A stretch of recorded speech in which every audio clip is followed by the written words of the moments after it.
నమస్తే అండి. Welcome to our channel. మనతో ఈరోజు కామన్ మ్యాన్ వేణుగోపాల్ గారు ఉన్నారు. సార్ నమస్తే సార్. నమస్తే అమ్మా. సార్ రీసెంట్‌గా టీడీపీ వాళ్ళ మధ్య, వైసీపీ కార్యకర్తల మధ్య ఇద్దరికీ కూడా ఒక ఘర్షణ జరిగింది.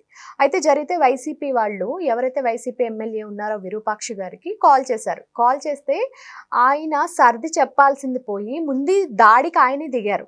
ఇప్పుడు ఈవెన్ ఆ టీడీపీ ఎవరైతే దళిత ఆయన ఉన్నారో ఆయనకి చాలా సీరియస్‌గా ఉందని కూడా వార్తలొస్తున్నాయి.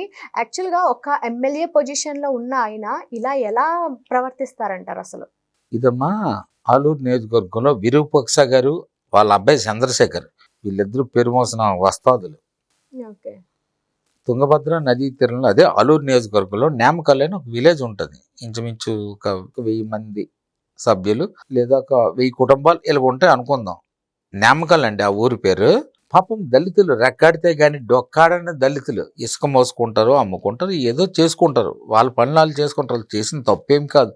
వాళ్ళు ఏమి హెరాయిన్, డ్రగ్స్, కొకైన్స్ ఇట్లాంటివి దందా చేసే మనుషులు కాదు. శ్రమించి బతికే మనుషులు దళితులు, బోయిలు, వాల్మీకులు. అట్లాంటి వ్యక్తి ఇంట్ల మీద పడి, రాత్రుల మీద పడి, వాళ్ళ ఇంట్లో దొరికిన కాడికి సామాన్లు, టీవీలు బద్దలు కొట్టేసి, ఫ్రిడ్జ్లు పగలు కొట్టేసి, ఇంట్లో ఉన్న వస్తువులు చిందర వందర చేసి, ఒక వ్యక్తి నిరుపేద టీవీ కొనాలంటే మ్యాక్సిమం మనకు 5 సంవత్సరాలు పడద్దమ్మా. వాళ్ళు తినాలి, వాళ్ళ పిల్లల్ని పెంచాలి. మీకు ఇప్పుడు వాళ్ళంటే ప్రజలు వాళ్ళకి ఏం తెలీదు. మీరు విరూపాక్ష గారు మీరు ఎమ్మెల్యేకి చేస్తున్నారు కదా, మీకు చట్టాల గురించి తెలుసు కదా. చట్టాల దగ్గరికి వెళ్ళి చెప్తే వాళ్ళకి ట్రీట్మెంట్ ఎలాగ ఇవ్వాలి వాళ్ళకి ఇస్తారు. మీరు ఇవన్నీ ఇప్పుడు బద్దలకు మనిషి చచ్చిపోయే స్థితిలో ఉన్నారు. వెంటనే స్పందించారు మన ఆలూరు టీడీపీ ఇన్ఛార్జ్ వైకుంఠం జ్యోతి గారని. అర్ధరాత్రి అప్పుడు వెళ్ళి వాళ్ళని ఆసుపత్రికి తరలించి పరామర్శించి రకరకాల సపచర్యలు చేస్తారు. ఇది చాలా తప్పండి విరూపాక్ష గారు. దళితుల పైన అట్లా దాడి చేయకూడదు. దళితులు అంటే మన సహోదరులని అర్థం. దళిత భాషలో దళిత్ అనే పదానికి సహోదరుడు అంటే నిన్ను ప్రేమించేవాడు ఎవడైతే ఉన్నాడో వాడే దళితుడు అని అర్థం నాకు తెలిసినంతవరకు. దళితుడు అంటే ఎవరో కాదు, నిన్ను ప్రేమించేవాడు ఎవడైతే ఈ భూమి మీద ఉంటాడో వాడు దళితుడు అని అర్థం. అట్లాంటి దళిత జాతి పైన మీరు దాడి చేస్తారా? ఇది ఎంతవరకు సమంజసమమ్మా?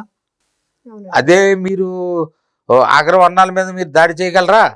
పాపం నిరుపేదలు, రెక్కాడితే కానీ డొక్కాడిన మనుషులు, వాళ్ళ బిడ్డలకు చదువులు ఇచ్చుకోవాలి, వాళ్ళు తినాలి, ఉన్నది మిగిలించుకొని ఏదో గూడు నిర్మించుకోవాలి. వాళ్ళకి ఆశలు ఉంటాయి, వాళ్ళకి కళలు ఉంటాయి. నేను టీవీ చూడాలి, ఇంటికి 12 వచ్చి హాయి పడుకోవాలి, ఏదో ఒకటి ఉంటాయి. అట్లాంటి ఇంటిని అంతా ధ్వంసం చేస్తారమ్మా వాళ్ళు. చాలా తప్పిది. వెంటనే మన జ్యోతమ్మ గారు చాలా హెల్ప్ చేశారు. ఆమె సహాయం కూడా బాగానే చేశారు నన్ను అడిగితే. ఇప్పుడు ఎవరైతే విరూపాక్షి గారు ఉన్నారో ఆయన మీద కూడా పోలీసులు కేసు పెట్టారు. ఓకే, ఆయన ఒక స్టేజ్లో ఉన్నారు కాబట్టి కేసు పెట్టినా కానీ మేబీ ఆయన బయటపడతాడేమో. కానీ ఆయనతో పాటు వెళ్ళిన కార్యకర్తలు ఎవరైతే ఉన్నారో 11 మంది నాకు తెలిసి వాళ్ళందరి మీద కూడా కేసులు పెట్టారు. ఇప్పుడు వీళ్ళ పరిస్థితి ఏంటంటారు? ఇప్పుడు ఆయన్ని నమ్ముకునే కదా వెనకాల వీళ్ళు వచ్చారు. వీళ్ళు కూడా కారాగారంలో కమిల్ లెక్క పెట్టవలసిందేనమ్మా. ఇప్పుడు మన ఇద్దరం నడిచి వెళ్తుంటాం, 1 లక్ష రూపాయలు దొరికిద్ది, మన ఇద్దరం సర్దుకుంటాం లేదా? నేను ఒక్కడిని తీసుకుంటానా?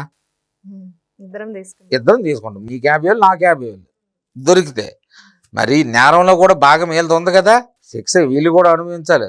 తీయ రబ్బోళ్ళు తిప్ప రబ్బోళ్ళు అంటాడు చూడండి విక్రమార్కుడు సినిమాలో. అలాగే బళ్ళు తీసుకొని వెళ్ళిపోయారు.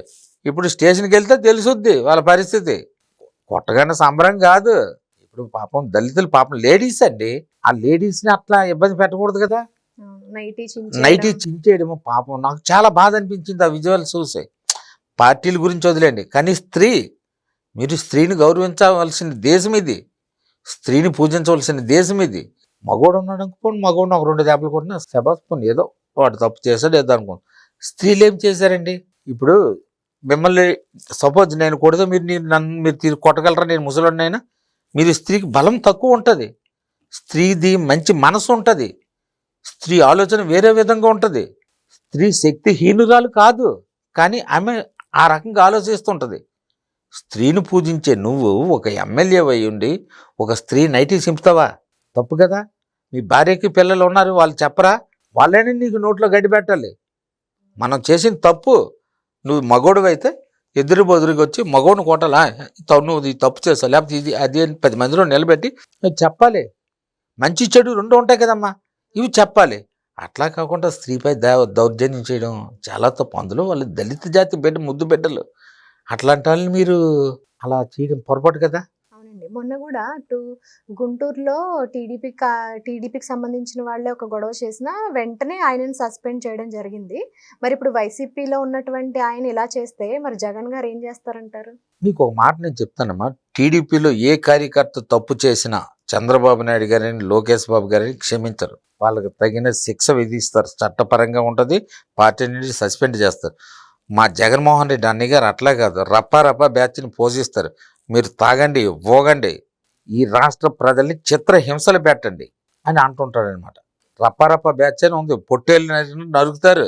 ఇప్పుడు పార్టీ 2029లో వస్తే ఈ రాష్ట్రంలో సగం మందిని పైన నరికేస్తారు. అందు గురించి శ్మశానాలన్నీ ఖాళీ చేయించి ఉంచాలి అన్నయ్య గారి గురించి. అది తెలుగుదేశంకి వైసీపీకి ఉన్న తేడా. ఇప్పుడు ఒక ఎమ్మెల్యే పొజిషన్ లో ఉన్నోళ్ళే ఇలా చేస్తే ఇంకా వీళ్ళ అండ చూసుకుని కింద ఉన్న కార్యకర్తలు ఇంకెంత దందాలు చేస్తున్నారు. చేస్తుంటారమ్మా, యథా రాజా తదా ప్రజ. రాజు అనుకుంటే ప్రజలు అలాగే ప్రవర్తిస్తారట. అట్లాంటి విరూపాక్ష గారే ఇలా చేస్తే మరి కింద ఉన్న వాళ్ళ కార్యకర్తలు ఏం చేస్తారు? నాకేంట్రో మా విరూపాక్ష ఉన్నాడు అని ఇంకొకటి కొడతాడు, ఆడు ఇంకొకటి కొడతాడు. అట్లా ఉంటుంది. ఇదే విరూపాక్ష గారు, అరే మన వెనక తిరిగిన ప్రతి ఒక్కరు కూడా నలుగురు దగ్గర గౌరవం ఉంటే మనకు ఓట్లు పడతాయి. గౌరవం లేనివాడికి ఎవడమ్మా ఓట్లు వేస్తారు? ఇప్పుడు గతంలో వైసీపీ ఇట్లా రెచ్చిపోబట్టే కదా 150 ఉన్న సీట్లు, 151 ఉన్న సీట్లు 11కి పడిపోయి చరిత్రలో ఎక్కడా లేదు, ఈ భూ ప్రపంచంలో లేదు, సృష్టి పుట్టిన తర్వాత. అయితే మరి ఇప్పుడు విరూపాక్ష గారు చెప్తున్నారు కదా, అంటే మా వాళ్ళ మీద దాడి చేసినందుకు నేను వెళ్తే మళ్ళీ తిరిగి మా మీదే కక్ష సాధింపు చర్యల కింద కేసులు పెడుతున్నారని చెప్తున్నారు. ఇదంతా ఒట్టి మాట, మా విజువల్స్ అన్నీ ఉన్నాయి. ఇప్పుడు దొంగోడు దొరికిపోతాడు, నేను దొంగతనం చేశాను నన్ను ఒప్పుకుంటాడా? మీ జోబిలో డబ్బులు నేను తీసేస్తానమ్మా, ఇలా మీరు పట్టుకుంటారు. నేను దొంగోడిని పట్టుకున్నా కానీ నేను దొంగోడిని ఒప్పుకోను. దొంగోడు ఎందుకు ఒప్పుకుంటాడు దొంగోడినని? నేను చాలా మంచోడినమ్మా, మామూలుగా నా చెయ్యి మీ జోబికి తగిలింది అంతే అంటాను, నేను దొంగతనం చేశానని చెప్పను. అవునా కదా? Okay, thank you. Okay, thank you very much.